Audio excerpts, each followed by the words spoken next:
Good morning. Today's topic is it's okay to be mad sometimes.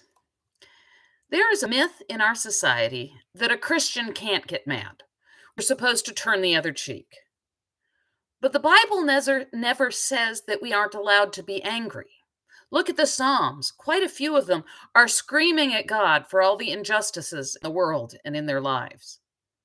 But the Bible does say, don't let the sun go down on your anger in Ephesians 4. And it says, be angry, but do not sin. Everyone gets angry. Even Jesus got angry when there was a good reason. Listen to the gospel lesson for this week. John 2:13 through 17 says, the Passover of the Jews was near, and Jesus went to Jerusalem. In the temple, he found people selling cattle, sheep, and doves, and the money changers seated at their table.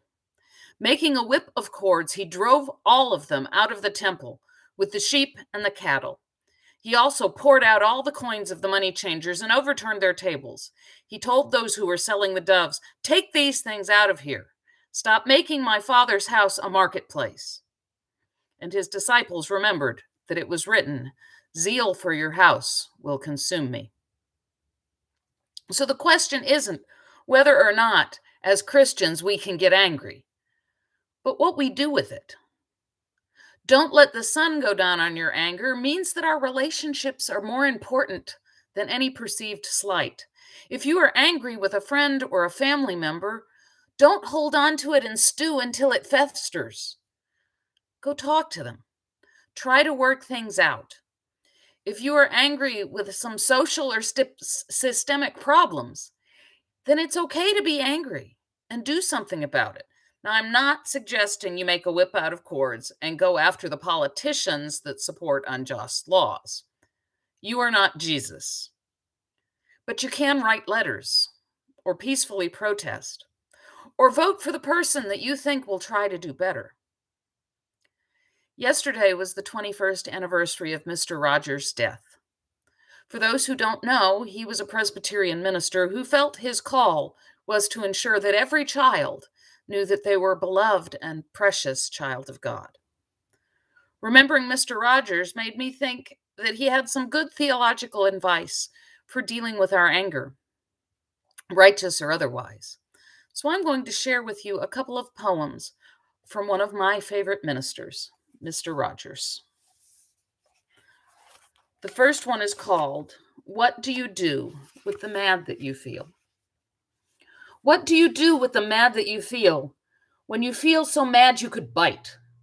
When the whole wide world seems oh so wrong and nothing you do seems very right? What do you do? Do you punch a bag? Do you pound some clay or some dough?